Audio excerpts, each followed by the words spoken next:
আসসালামু আলাইকুম। এখন প্রচণ্ড গরম পড়ছে। আপনারা চাইলে এভাবে কাঁচা আমের শরবত তৈরি করে খেতে পারেন, অবশ্যই ভালো লাগবে। এখানে কাঁচা আমের শরবত তৈরি করার জন্য ভালো দেখে কয়টা আম নিতে হবে এবং নিতে হবে লেবু।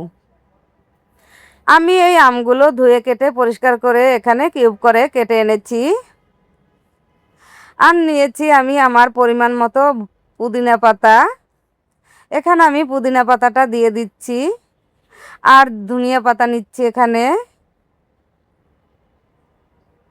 এখানে আর নিয়েছি আমি কয়েক টুকরা লেবু পাতা, কারণ এটা দেওয়ার কারণ হচ্ছে ফ্লেভারটার জন্য খুব ভালো আসবে আমের শরবতটা। আর এখানে আমি 2 টেবিল চামচ নিয়েছি চিনি, আর ঝালটা হচ্ছে যার যার পছন্দ। এখানে দিয়ে দিচ্ছি আমি একটা বরফ, এটাকে আমি একটু ভেঙে নিচ্ছি। আর দিয়ে দিচ্ছি আমি স্বাদ মতো লবণ। এখন এটা বিট করার জন্য আমি এখানে 1 গ্লাস পানি ইউজ করেছি। এখন আস্তে ধীরে আমি এটাকে ব্লেন্ডার করে নিব।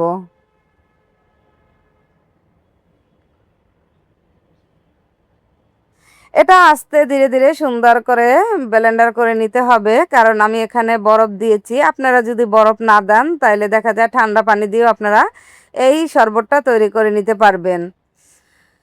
আমার প্রায় শরবতটা তৈরি করা হয়ে গেছে। আমি একটু আপনাদেরকে দেখিয়ে দিচ্ছি ঘনত্বটা। আমি বেশি পাতলাও করিনি এবং গাঢ়ও করিনি।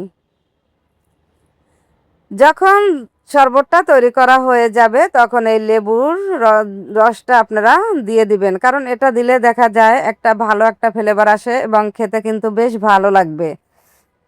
এটা দেওয়ার চেষ্টা করবেন লাস্ট পর্যায়ে দিয়ে একটু ব্লেন্ডারটা করে নেবেন, যাতে সবটা একত্রে হয়ে মিশে যায়। আমার শরবতটা তৈরি করা হয়ে গেছে। এখানে আমি এখন পরিবেশন করে দিচ্ছি। দেখতেই পাচ্ছেন ঘনত্বটা মাশাআল্লাহ দিলে খুবই সুন্দর একটা কালার এসেছে এবং লোভনীয়, খেতেও মাশাআল্লাহ ভালো হবে। আল্লাহ হাফেজ।